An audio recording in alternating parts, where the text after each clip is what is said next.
이제 말씀 속에서 하나님의 뜻을 찾는 법. 마태복음 12장 1절부터 14절 말씀 우리 함께 나누도록 하겠습니다. 신약성경 17쪽에 있습니다.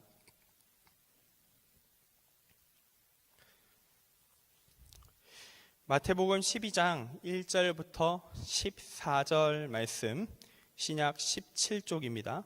교독하여 읽겠습니다. 그때 예수께서 안식일에 밀밭 사이로 가실새 제자들이 시장하여 이삭을 잘라 먹으니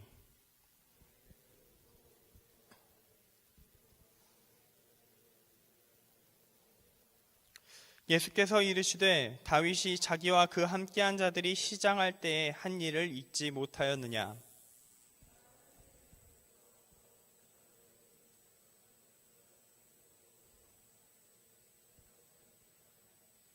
또 안식일에 제사장들이 성전 안에서 안식을 범하여도 죄가 없음을 너희가 율법에서 읽지 못하였느냐.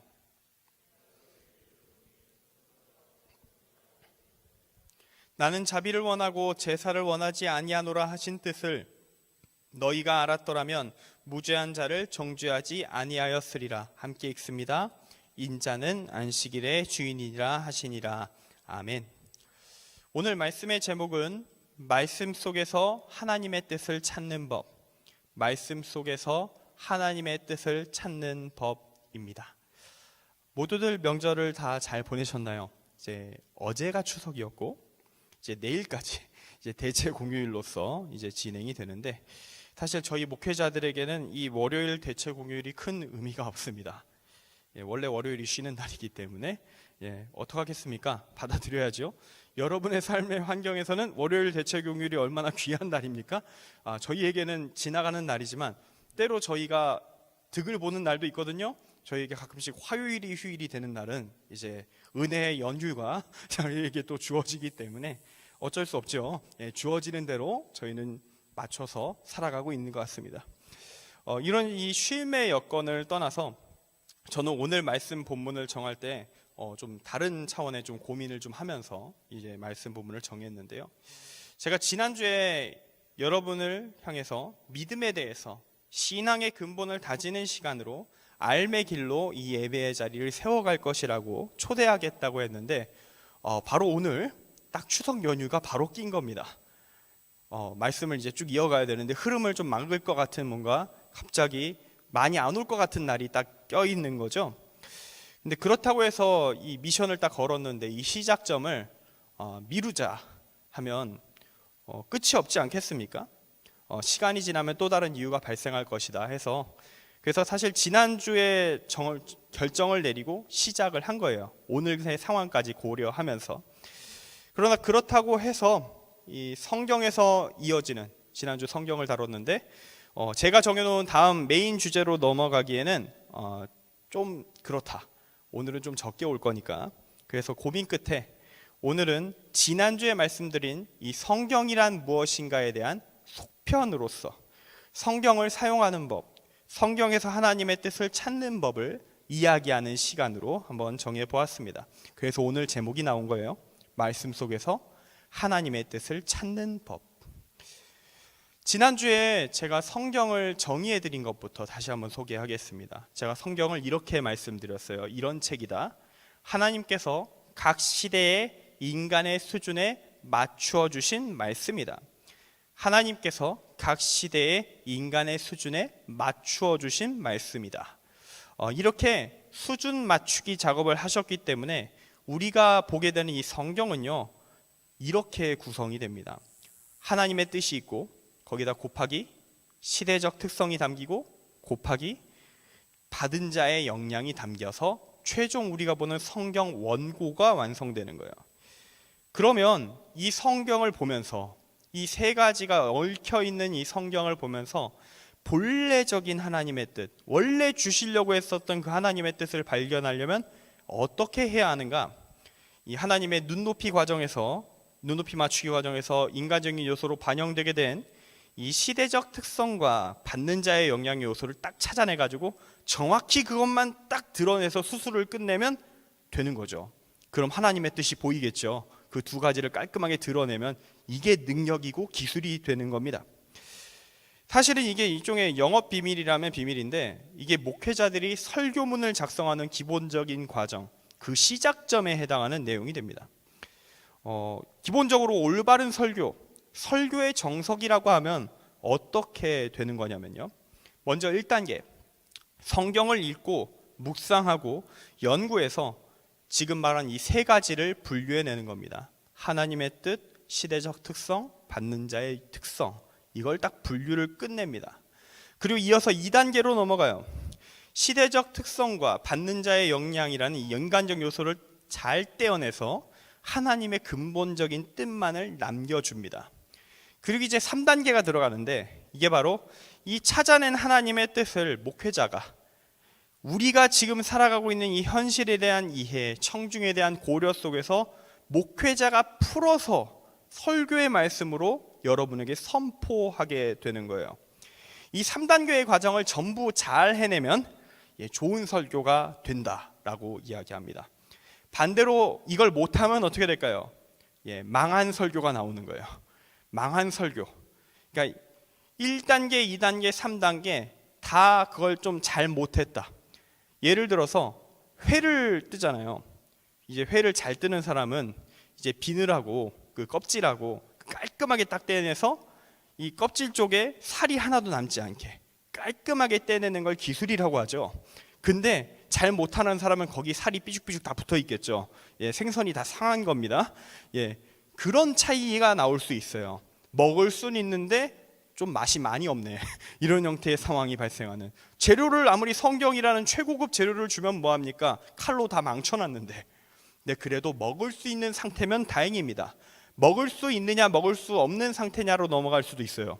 먹을 수 있는 상태 가운데서 맛이 A급이다 B급이다 C급이다 해서 설교가 좀 그렇다의 범주인데 그래도 설교다라고 넘어가게 되는 게 있고, 가끔 독극물이 나올 때가 있습니다. 칼 관리를 잘못했다, 먹다가 파상풍 걸릴 것 같은, 그럴 것 같은 이제 질병에 걸릴 것 같은 요리가 나올 수도 있다라는 거예요. 특히 이 1단계, 2단계 과정이 상당히 중요합니다. 이 1단계, 2단계 과정에서 이 독극물이 나올 수가 있어요. 심하게 되면 이단성이 있는 설교가 나올 수 있는 게 이 1, 2단계를 푸는 과정입니다. 3단계는 그나마 다행이에요. 3단계는 어느 정도의 문제가 발생하냐, 1, 2단계를 잘했다는 전제하에 3단계에서 문제가 발생하면 공감이 안 됩니다. 상대방을 고려하지 않고 그냥 이게 진리라면서 쏟아붓고 있잖아요. 상대방이 어떤 형태의 청중이다. 예를 들어서 우리가 유년부나 초등부나 유치부 가서 제가 하는 설교를 그대로 한다고 생각을 해보세요. 애들한테 진짜 지독한 고문입니다. 지금 애들한테 무슨 짓을 하는 거야, 이런 상황이 될 거예요. 그들에게는 그들에 맞는 설교를 해야 되는 거예요. 진리냐 여부냐가 중요치 않아요. 청중에 대한 적절한 고려, 받을 자의 상황을 고려해 줘야 된다고요. 그래서 3단계가 문제가 발생하면 보통 이 공감의 문제가 발생하게 된다라는 겁니다.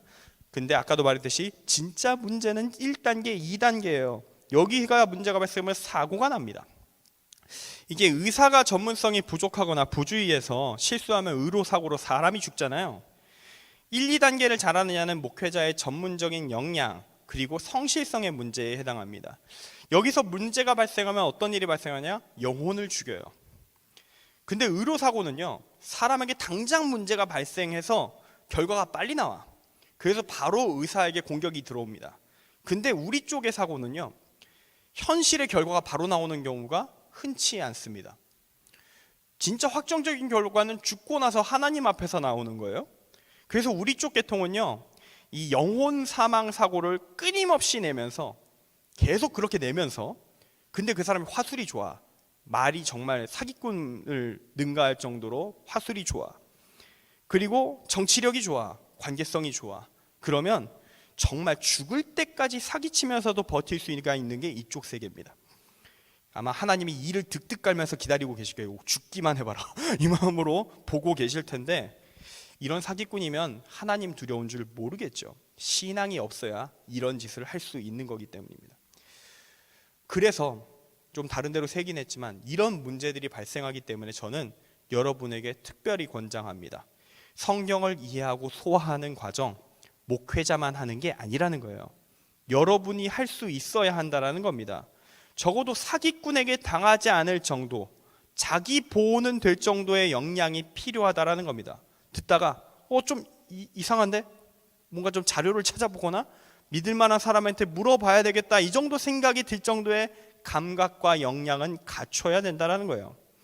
그리고 여러분이 기독교인인데 그래도 평생 성경 읽고 살 거고 나를 향한 하나님의 뜻이 무엇인가 찾으면서 기도하며 살아갈 것 아니겠습니까? 그렇다면 스스로 성경 속에서 하나님의 뜻을 찾는 훈련 해놓는 게 좋습니다. 안 하는 것보단 해놓는 게 훨씬 낫습니다. 목회자라는 존재는 여러분을 돕는 존재로서 여러분과 분명 교회를 여러분이 다니는 걸 포기하지 않는다면 계속 함께 할 거예요. 사람은 바뀔 수 있겠지만, 그러나 결국 여러분의 삶 속에서 하나님의 뜻을 찾고 살아가는 것은 여러분의 몫입니다. 여러분이 해내야 될 몫이라는 거예요. 그래서 오늘은 한번 이 과정을 연습해보는 시간을 갖겠습니다. 그렇게 스스로 하나님 앞에 바로 서는 법, 성경을 통해 하나님의 뜻을 찾는 능력, 그 능력을 조금씩 갖춰나가는 우리 모두가 될 수 있기를 간절히 소망합니다. 자, 오늘 성경 말씀 얘기를 지금부터 좀 들어갈게요. 성경 말씀 이야기를. 오늘 말씀은 그래도 꽤 익숙한 이야기입니다. 꽤나 익숙한 이야기, 안식일에 대한 예수님의 가르침입니다. 1절 말씀에서 예수님과 제자들은 안식일에 밀밭 사이로 지나가고 있었습니다. 그런데 배가 고픈 제자들이 중간에 밀 이삭을 잘라 먹게 되는데요. 참고로 이거 도적질 아닙니다. 여러분 누가 봐도 도적질인데 남의 밭에서 그런 짓 하면 안 되는데 이런 생각 들겠지만 당시 유대 사회 기준에선 허용되는 일이었다라고 할 수 있어요. 지금 우리나라에서는 도둑질 맞습니다. 우리나라에선 그런 짓 하면 안 돼요. 근데 그 시대에는 허용범이었다라는 겁니다. 당시의 유대 사회는 하나님의 말씀이 곧 사회 규범이 되던 시대다 보니까 모든 행동에 대해서 성경 구절의 근거를 찾아요. 제자들의 행동을 지지해주는 구절이 어디 있냐면 두 가지가 있는데, 먼저 레위기 19장 9절부터 10절입니다. 제가 읽어드릴게요. 너희가 너희의 땅에서 곡식을 거둘 때에 너는 밭 모퉁이까지 다 거두지 말고 내 떨어진 이삭도 줍지 말며 내 포도원의 열매를 다 따지 말며 내 포도원에 떨어진 열매도 줍지 말고 가난한 사람과 거류민을 위하여 버려두라. 나는 너희의 하나님 여호와이니라. 아멘. 이 구절은 가난한 사람과 거류민이 이거라도 먹고 굶어 죽지 말라고 만들어 놓은 규정입니다. 사랑의 규정이죠.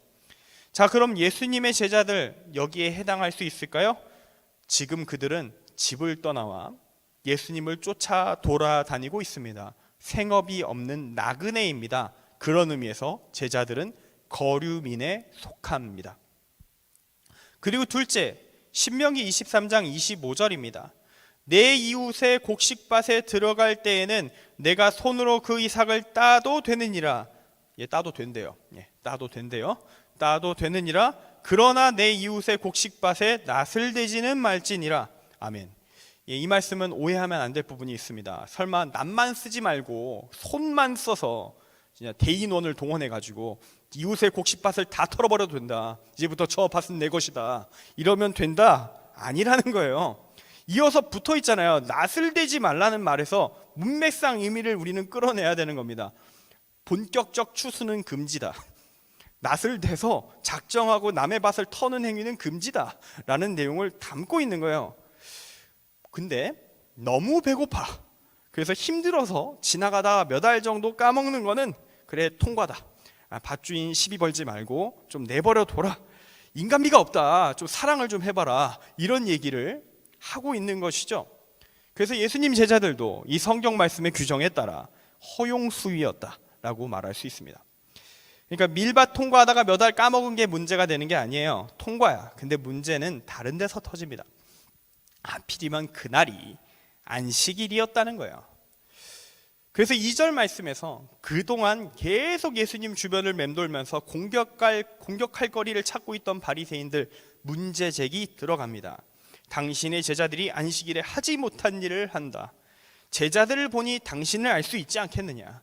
너도 안식일이 뭔지도 모르지, 지키지도 않지. 너가 하나님의 말씀을 아는 사람이면 이 상황에 대해 적절한 대응을 해야지. 하는 거 볼게, 해봐. 이렇게 얘기하고 있는 거예요. 당시의 유대인들은요, 안식일에 하면 안 될 일을 39가지 정도로 정리해서 지키고 있었다고 합니다. 성경 곳곳에 흩어져 있는 안식일 금지 규정들을 모조리 다 끌어모은 다음에 이걸 현실적인 규정으로 맞춰서 구체화해서 딱 세워놨다고 보시면 돼요. 그 중에서는 안식일 추수 금지라는 규정도 있었던 거고요. 출애굽기 34장 21절을 보면 이렇게 적혀 있어요. 너는 엿새 동안 일하고 일곱째 날에는 쉴지니 밭갈 때나 거둘 때에도 쉴지며. 아멘. 자, 여기서 나오는 그럼 쟁점이 뭘까요? 아니, 지금 밀밭 지나가다가 배가 고파서 몇 알 까먹은 게 숫자가 좀 있으니까 좀 많이 까먹을 수도 있겠지만 한 100알 정도 까먹었을지도 모르겠지만, 이게 저 출애굽기 말씀에 나오는 이 거둘 때 추수 행위급으로 볼 수 있느냐, 이게 논쟁거리가 되는 겁니다. 이제부터는 이제 성결 구절 그 자체로 얘기하지 않습니다. 당시의 랍비들, 당시 유대교 성직자들이 어떻게 이 성경을 해석하고 있었느냐로 넘어가요. 신학 학문의 영역으로 넘어갑니다. 그 예수님 당시는요, 이 소수파 의견이 이거 손으로 이상 먹는 것 정도는 추수가 아니다, 그러니까 안식일에 해도 된다라는 소수파 의견이 있었고요. 대세는 이런 거예요. 그것도 추수다, 안식일에 하면 안 된다. 이게 당시의 대세였습니다. 그러니까 그 대세 의견을 따라서 바리새인들이 태클을 바로 딱 들어온 거예요.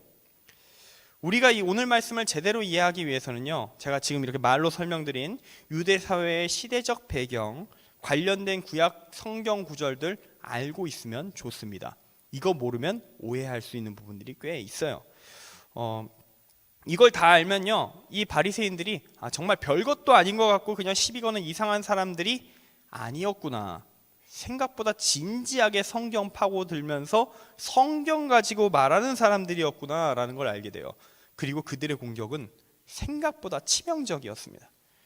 왜냐하면 이 사람들이 세게 나가면 진짜 예수님을 죽일 수도 있어요.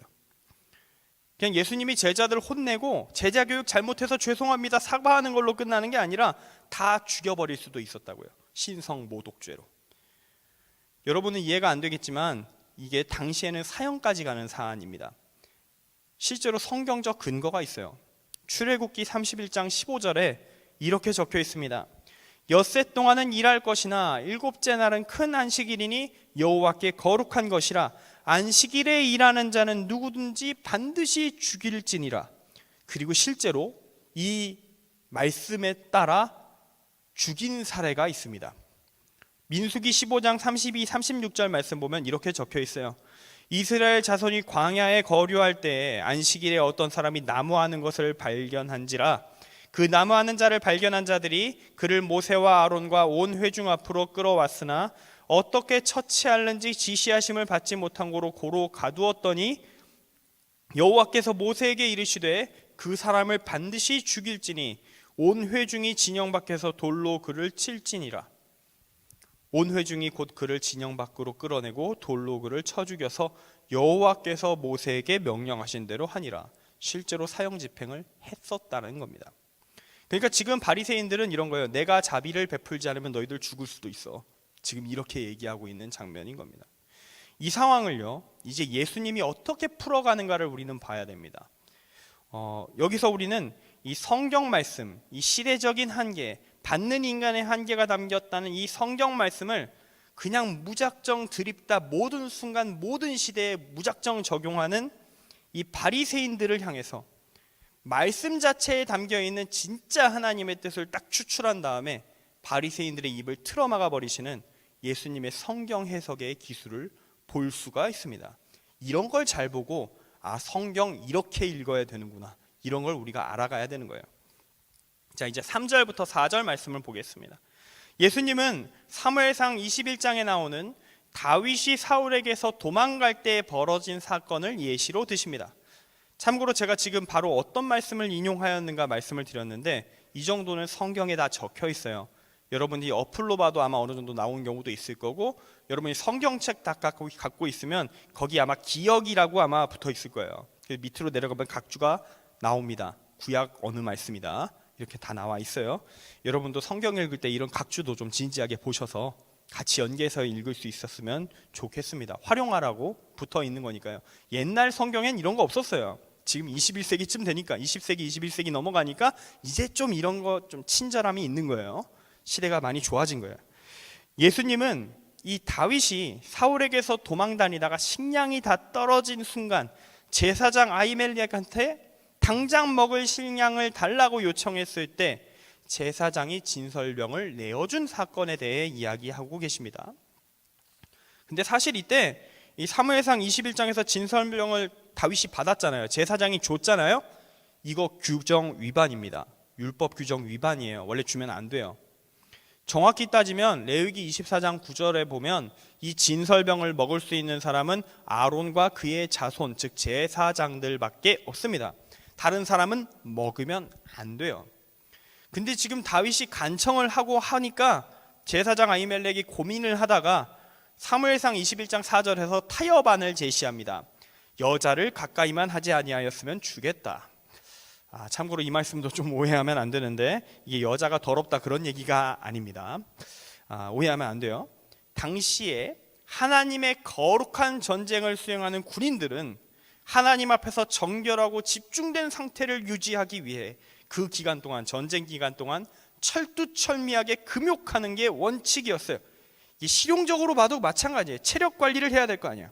전쟁터에서 힘을 써야 하기 때문에 힘을 아껴놔야 해요. 내가 이 이상 말을 할 수는 없어. 내가 이 자리에서 이 이상 말을 할 수 없으니까 이거는 좀 이해하고 넘어가셔요. 힘을 아껴놔야 했다. 그래서 어쨌든 이 여기서 여자를 가까이 하지 않았냐를 묻는 제사장의 질문은 당신들 하나님의 군대로서 정결 규정을 잘 지키고 있었습니까? 그냥 우리 시대 기준으로 접근하면 이런 거예요. 주일 성수 잘하십니까? 봉사 잘하십니까? 교사 속장 신방 잘하고 최선을 다하고 계십니까? 좀 더 수준을 낮춰서 접근하면 당신들 죄 지은 거 없지? 이런 거 물어본 거예요. 여기서 다윗은 당당합니다. 다윗의 군대는 이 규정을 더 철두철미하게 지켰던 것 같아요. 사무엘상 21장 5절을 보면 우리가 보통 여행이어도 철저히 지켰는데 지금은 더욱 완벽하다. 걱정하지 말아라. 이러면서 진설병을 받아갑니다. 근데 이거 분명히 율법 규정 위반입니다. 예수님도 인정해요. 이 4절 말씀에 이렇게 적혀 있잖아요. 그가 하나님의 전에 들어가서 제사장 외에는 자기나 그 함께한 자들이 먹어서는 안 되는 진설병을 먹지 아니하였느냐. 그 뒤에 이어질 말이 기록은 안 되어 있지만 굳이 말할 필요가 없는 거예요. 이 정도 말했으면 바리새인들이 알아서 뒷말이 뭔지 알아들읍니다. 생각을 해봐. 율법을 위반했잖아. 근데 다윗이 죽었니? 다윗이 왕이 못 되었나? 아니잖아. 다윗은 하나님께 사랑을 받았잖아. 그리고 이 사건은 성경에 기록되어 있어. 도망 중에 식량이 없어서 생사의 위기에 놓인 다윗이 생존하게 된 좋은 일, 미담, 사랑의 사건으로 성경이 기록하고 있잖아. 제사장이 조금 율법의 경계를 넘은 해석을 해서 사랑을 실천한 이 사건을 하나님이 긍정해 주셨다고. 율법의 위반 사례임에도 불구하고 하나님이 벌을 주긴커녕 긍정하셨다. 왜 그랬을까? 사랑이 율법보다 큰 거야. 그게 하나님의 뜻이야. 율법은 사랑을 위해 만들어진 거야. 근본 정신을 찾아라. 이렇게 예수님이 바리새인들에게 이야기하고 계셨던 겁니다. 그리고 이어서 5절부터 8절 말씀의 이야기가 이어집니다. 이 4절은 한 덩어리라서 연계해서 이해를 해야 말씀을 소화할 수가 있는데요. 먼저 5절입니다. 또 안식일에 제사장들이 성전 안에서 안식을 범하여도 죄가 없음을 너희가 율법에서 읽지 못하였느냐. 이것은 민수기 28장 9에서 10절에 나오는 안식일 제사 규정에 대한 언급인데요. 이걸 통해서 예수님은 제사도 일로 볼 수 있지만 그럼에도 안식일에도 제사를 드리지 않냐고 얘기하는 거예요. 그 이유는 뭐냐? 안식일 규정도 중요하지만 그것보다 더 중요한 게 있다. 그것은 바로 성전에서 올려드리는 제사다. 하나님께 예배드리는 것이 바로 상위법에 해당하므로 안식일 규정은 그때 눌리는 거다. 제사의 규정에. 그리고 이어서 6절에 이렇게 적혀 있어요. 내가 너희에게 이르노니 성전보다 더 큰 이가 여기 있느니라. 이 말씀은 이어지는 7절과 연계해서 봐야 돼요. 7절에 이렇게 적혀 있습니다. 나는 자비를 원하고 제사를 원하지 아니하노라 하신 뜻을 너희가 알았더라면 무죄한 자를 정죄하지 아니하였으리라. 여기 6절 말씀에서 성전보다 더 큰 이는 이 현재 사람으로 계시는 이 예수님에 대한 이야기이기도 하지만 더 근본적으로 보면 예수님의 본질, 로고스, 하나님의 말씀, 하나님의 뜻 그 자체를 말하는 것이기도 합니다. 나는 자비를 원하고 제사를 원하지 아니하노라. 이건 호세아 6장 6절 말씀에 대한 인용이고요. 앞에 다윗 사건에 이어서 정리하면 예수님은 이렇게 말씀하시는 겁니다. 안식일 규정보다 더 큰 제사의 규정이 있고 그것보다 더 큰 것이 있다는 것을 잊었느냐? 하나님의 뜻은 제사보다 자비를, 사랑을 우위에 두신다. 너희가 지금 그것을 모르니까 무죄한 자를 정죄하는구나. 인자는 이 하나님의 뜻을 알고 그 뜻을 품고 있는 나는 로고스로서 선언한다. 인자는 안식일의 주인이라. 이렇게 말씀이 마무리되는 겁니다.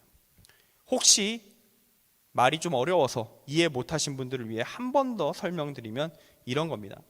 지금 예수님은 그 어떤 율법 규정보다도 높은 사랑이라는 하나님의 본질, 하나님의 뜻을 근거로 해서 현재 바리새인들, 유대인들이 지키고 있는 안식일 규정의 적용 방식 자체가 잘못되었다.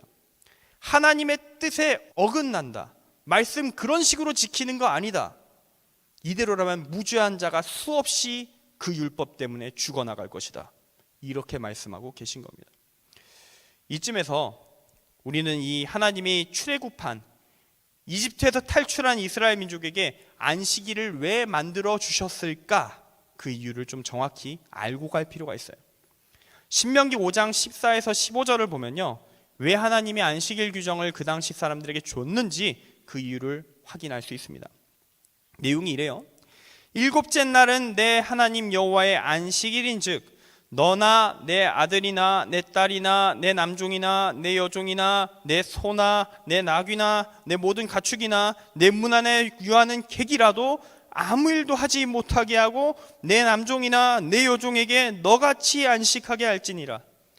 너는 기억하라. 내가 애굽 땅에서 조금이 되었더니 내 하나님 여호와가 강한 손과 편팔로 거기서 너를 인도하여 내었나니 그러므로 내 하나님 여호와가 내게 명령하여 안식일을 지키라 하느니라. 쉽게 말해 어떤 이야기냐면요, 너는 이집트에서 종이었다. 그때 너희는 단 하루의 쉼도 허락받지 못한 채 지독한 노예 생활을 경험했다. 그러던 너희를 나의 능력으로 나의 사랑으로 탈출시켰으니 사랑으로 탈출한 너희들아 안식일을 지켜라. 너희가 노예였던 시절을 기억하며 안식일을 지켜라. 그날에는 모두에게 자유를 주어라. 너나 내 아들이나 내 딸이나 내 남종이나 내 여종이나 내 소나 내 나귀나 내 모든 가축이나 내 문 안에 유하는 객이라도 아무 일도 하지 못하게 하고 내 남종이나 내 여종에게 너같이 안식하게 할지니라. 여기서 내 남종이나 내 여종이 유일하게 2번 반복됩니다. 특별 강조가 들어가 있는 거예요. 이게 안식일이 제정된 근본 원칙입니다. 고대의 노예에게 휴일이 어디 있을까요? 없는 겁니다. 그리고 과거의 노예였던 자들이 노예에서 해방되면요, 자기 노예에게 더 지독하게 굴 가능성이 높습니다. 좀 여담이긴 합니다만 제가 장교 훈련을 받을 때, 장교로서 훈련을 받을 때 훈련 과정 강도가 병사들보다 훨씬 높아요. 사실은 규정 위반 수준으로 난이도를 높여서 가요. 엄청 괴롭히거든요. 그러면서 이렇게 얘기합니다.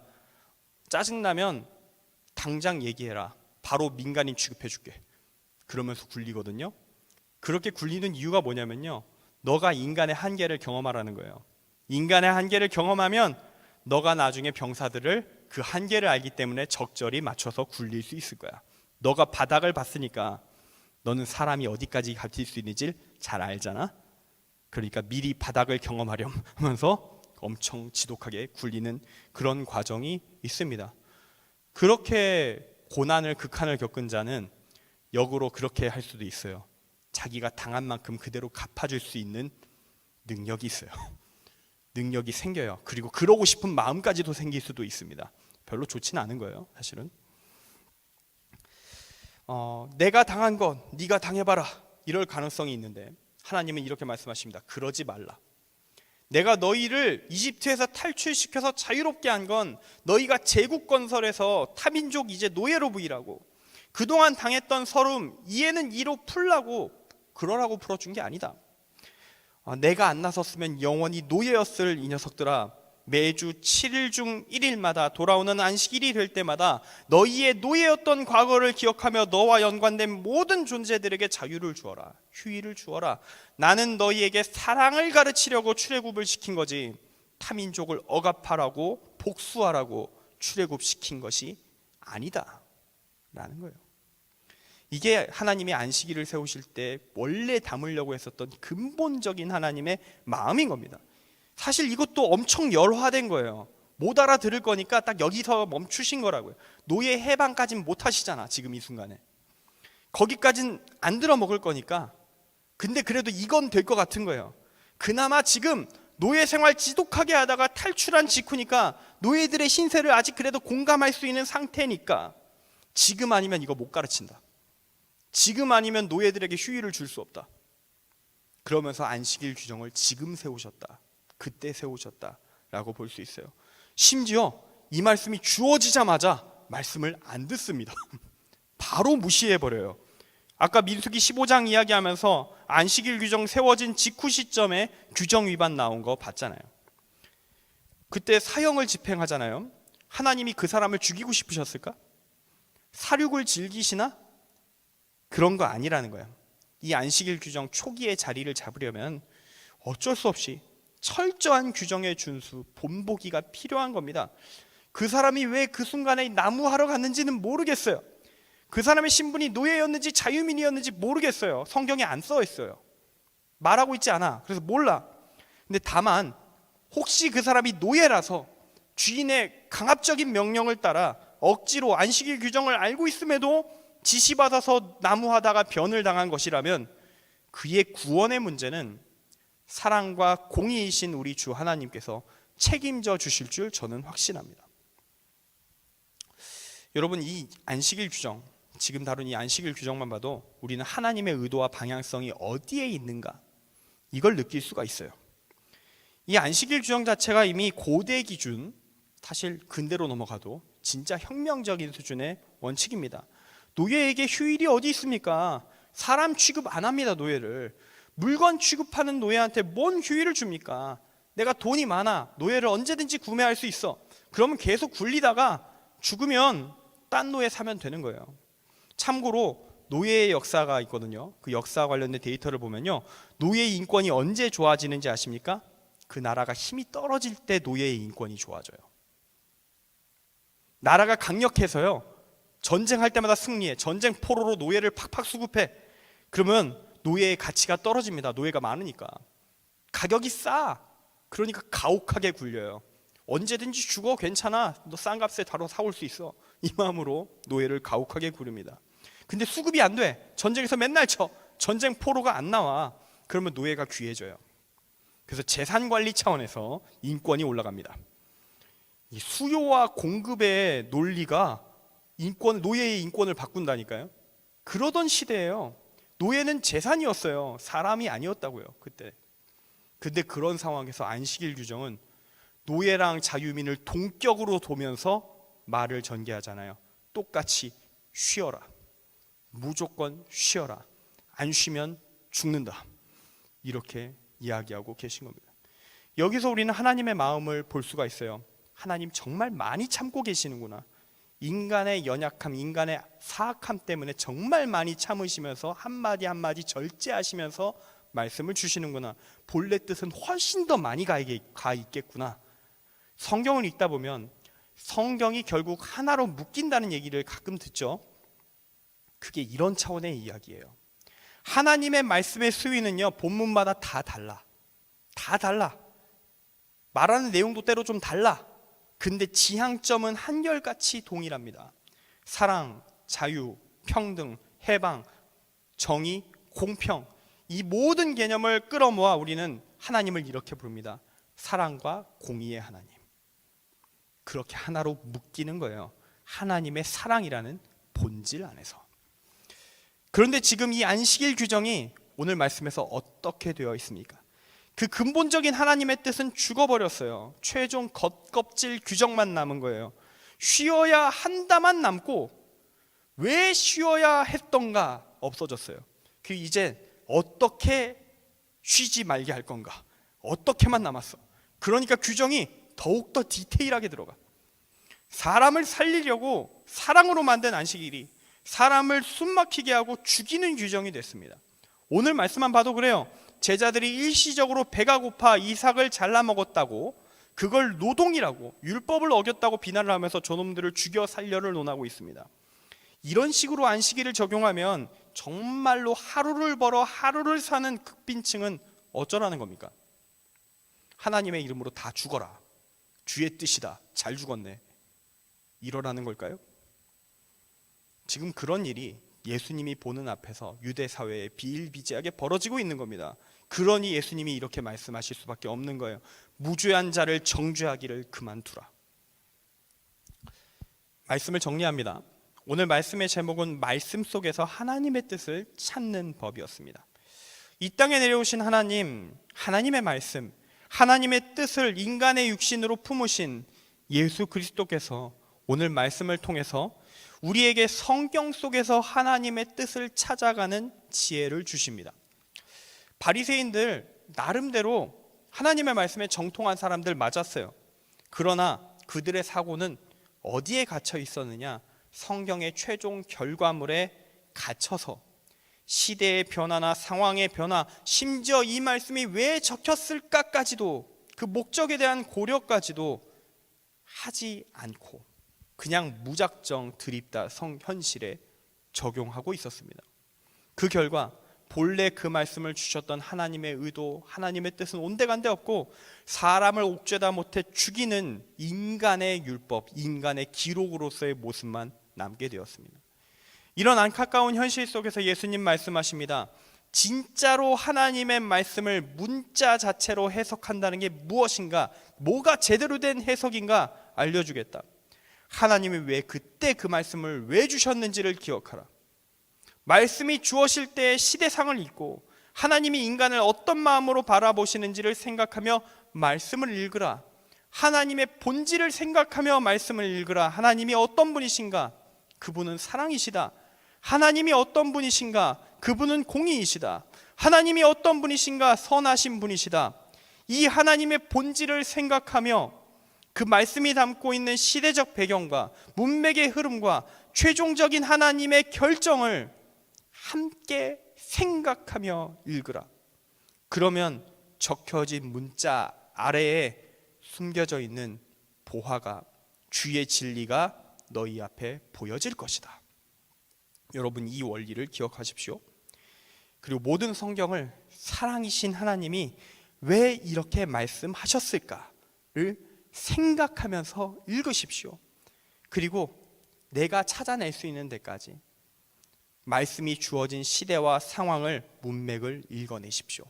오늘 말씀의 예수님처럼 성경을 읽으십시오. 그러면 우리는 모든 순간 주님의 뜻에서 벗어나지 않을 것입니다. 그리고 예수님은 우리에게 이미 율법을 간단하게 정리하여 주셨습니다. 마태복음 22장 37절부터 40절 말씀. 예수께서 이르시되 내 마음을 다하고 목숨을 다하고 뜻을 다하여 주 너의 하나님을 사랑하라 하셨으니 이것이 크고 첫째 되는 계명이요 둘째도 그와 같으니 내 이웃을 내 자신같이 사랑하라 하셨으니 이 두 계명이 온 율법과 선지자의 강령이니라. 아멘.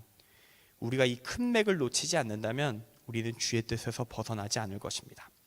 우리가 이 믿음의 길, 구원의 길에서 벗어나지 않는다면 평생 성경을 읽으며 그 말씀을 따라 살려고 노력하며 살 것입니다.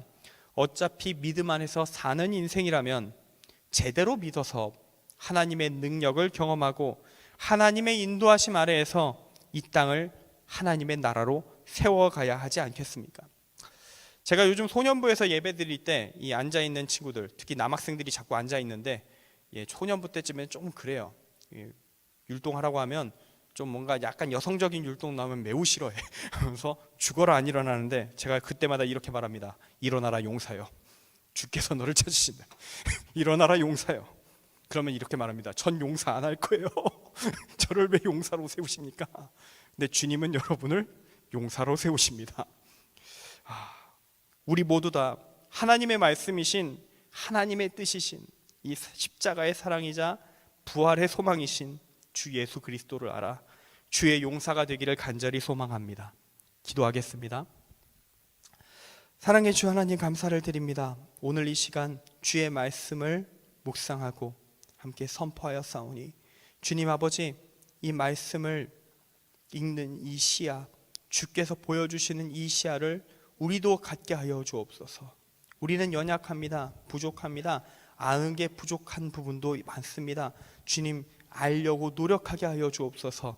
도전하는 자에게 주께서 역사하셔서 채워가실 것입니다. 하지만 우리가 우리의 의지조차 보이지 않는다면 주님이 주시려고 해도 주실 수가 없사오니 주님 아버지, 우리가 온 힘을 다하게 하여 주옵소서. 힘을 다하게 하여 주옵소서. 우리의 작은 열정이라도 일어났을 때에 주의 응답으로 우리의 마음을 다시 타오르게 하여 주옵소서. 예수 그리스도의 이름으로 기도합니다.